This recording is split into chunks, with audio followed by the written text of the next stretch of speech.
Commodity बाजार आपण बघितलंय, पण दिवसेंदिवस सगळेच बाजार, मग कमॉडिटी असो, शेअर बाजार असो, करन्सी म्हणजे चलन बाजार असो, बाजार म्हटला की आपण बघतोय दिवसेंदिवस बाजाराचं आवाका वाढत चाललाय, बाजाराचा विस्तार होत चाललाय. त्या आणि जगात घडामोडी आपण ग्लोबल इंटिग्रेशन म्हणतो, म्हणजे जग जवळ आलंय, आता सगळे देश जवळ आले.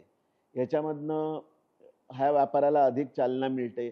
पण त्याबरोबर प्रत्येक देशाच्या प्रत्येक किंवा जगाच्या प्रत्येक कानाकोपऱ्यात घडणाऱ्या घटनेचा ह्या प्रत्येक बाजारावर परिणाम होऊ लागलाय आता.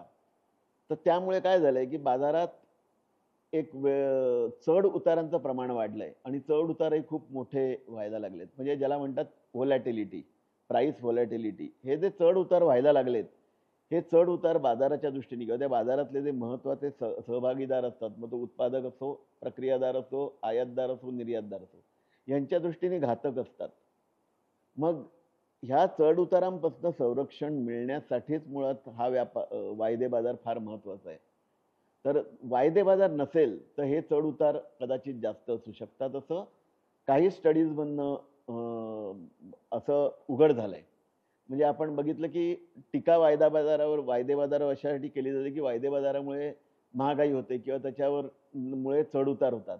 पण ही टीका ही झाली आहे ही याबद्दल असलेलं प्रचंड अज्ञान, वायदे बाजार कसा चालतो किंवा कसा चालवला जातो किंवा त्याचा उपयुक्त काय, याबद्दल अज्ञान आज धोरणकर्त्यांमध्येही आहे, व्यापाऱ्यांमध्येही आहे, उत्पादकांमध्येही आहे आणि एकंदरीत लोकसंख्येमध्ये याबद्दल भारतामध्ये विशेषतः याच्यामध्ये फारच अज्ञान आहे वायदे बाजारामध्ये. त्यामुळे त्याच्यावर केवळ टीका केली जाते.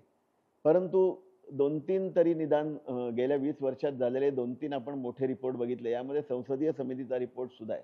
त्या रिपोर्टचा निष्कर्ष सगळा असाच निघाला की वायदे बाजारामुळे महागाई होते, हे मानण्यास काहीही तार्किक आधार नाही किंवा असा कुठला डेटा नाही.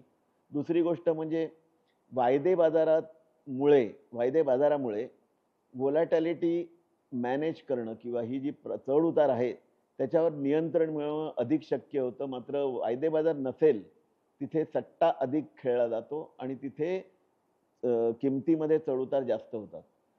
हे सिद्ध झालंय ह्या अनेक अभ्यास गटांमधनं. त्यामुळे वायदे बाजाराची उपयुक्तता निर्विवाद आहे आणि त्याच्याबद्दल जर कोण टीका करत असेल तर त्यांनी ते समजून घेण्याकरता त्याला समजून देण्याची गरज आहे.